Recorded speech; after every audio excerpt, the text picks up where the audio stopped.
As we sat down with people for interviews, We're rolling? everyone said a version of the same thing when reflecting on Jimmy Banks.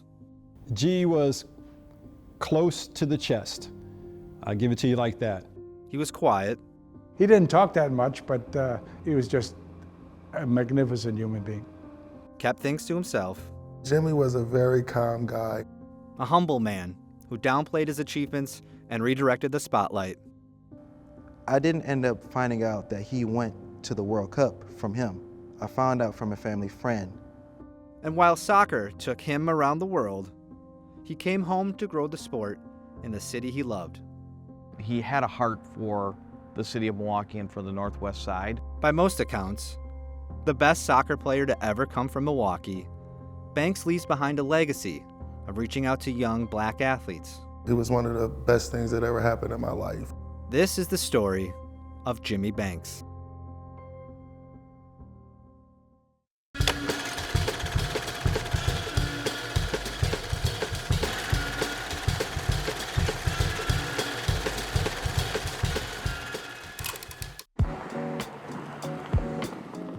This is where it all started for Jimmy Banks, the Salvation Army on Milwaukee's north side, where he was first introduced to soccer at age 6.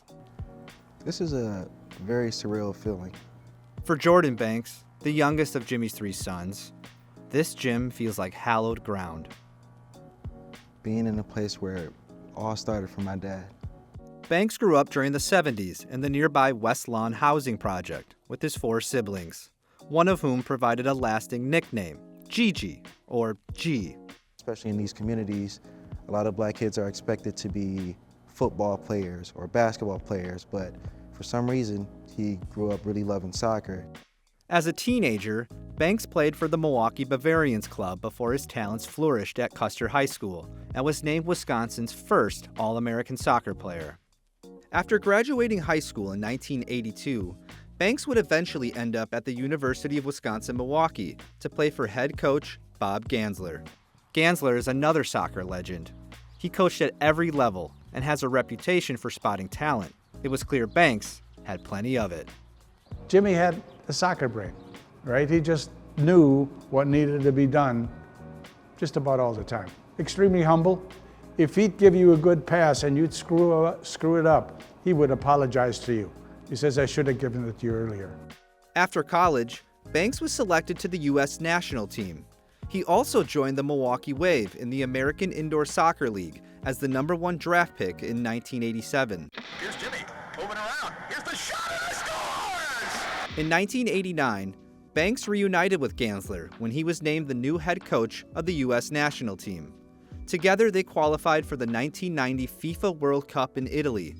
It had been 40 years since the Americans last played in the tournament. That's as high as you go. And so we felt proud of that. It was a good young bunch.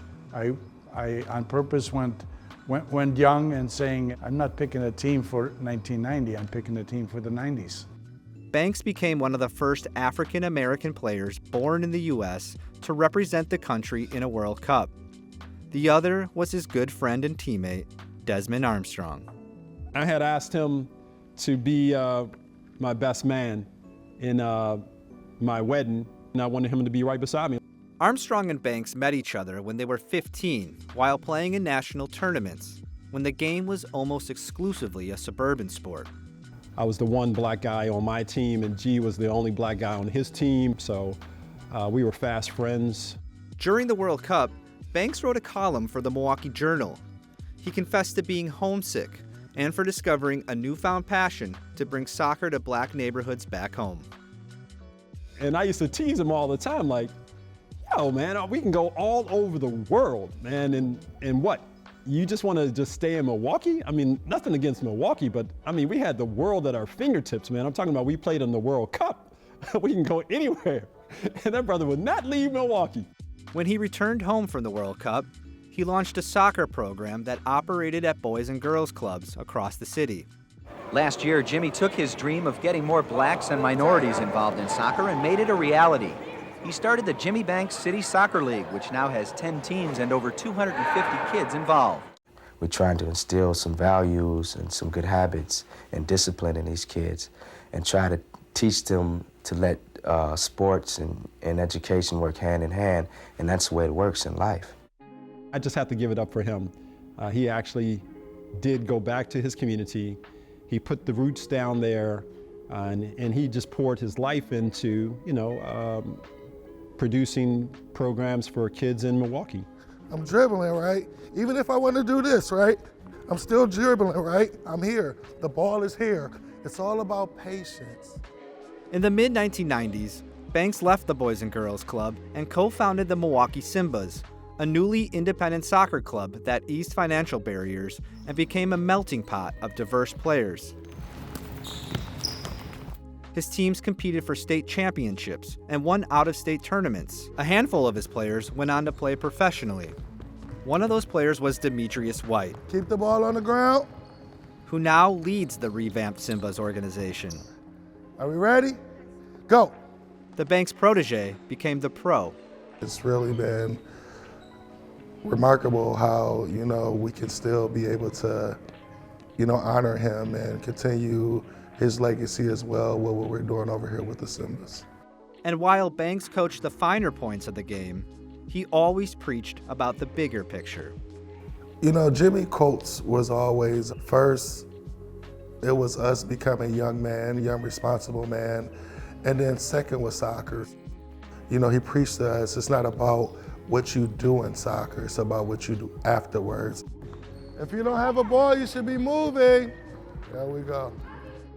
In 2009, Banks left the Simbas to become the head coach of the Division III men's soccer program at the Milwaukee School of Engineering, where he spent 20 years leading the program and winning several Conference Coach of the Year awards. Rob Harrington, MSOE's current head coach, was alongside him as an assistant for most of those years. The draw of playing for Jimmy Banks was a big deal to some kids. And I think that's his biggest legacy that I got from him was like, make sure that every kid is cared for and every kid is treated like they matter. On April 26, 2019, at the age of 54, Jimmy Banks died of pancreatic cancer, a diagnosis he hid until the very end from many friends and even some family members. All right, hold on. Yeah, it's hard to read. Harrington was with Banks at the hospital during his last moments and shared this message on social media after Banks passed away. Many people didn't know Jimmy was sick, battling stage 4 cancer for 4 months. Most didn't know it was his second or third battle with the disease. That was Jimmy's way. He passed away this morning quietly and gracefully, befitting his life. But for those of us who knew Jimmy, let's not be quiet. Let's tell everyone who and what was lost today.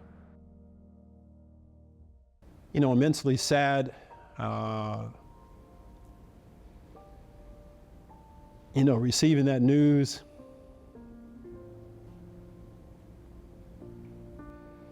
But he does leave a tremendous legacy with his family. He's got 3 boys that carry his name. Those 3 boys, Demetrius, JC, and Jordan, and other family members including his nephew Christopher, continued the legacy through the Jimmy Banks Academy. We actually started this nonprofit where we want to be able to instill a lot of those values in a community so that we can continue the cycle of bringing these kids up, introducing soccer to them, being able to develop them into, of course, better people. There's also the Friends of Jimmy Banks organization, which in 2002 successfully petitioned Milwaukee Public Schools to rename Custer Stadium to the Jimmy Banks Memorial Stadium. Local artist Tia Richardson has been commissioned to create a mural that will hang near the entrance and celebrate his life, a life we know he was proud of. I do remember seeing an interview, and he was saying that he wanted to make sure that he's able to inspire kids, that he's able to provide an opportunity for them to play soccer, and once he feels like he's done that, he's done his job. When I leave this world, I want to be able to say that I've done something for someone. And I think by helping these kids, as far as teaching them good values, not only teaching, but motivating and things like that. You know, I think if I can do that, you know, I've done my job.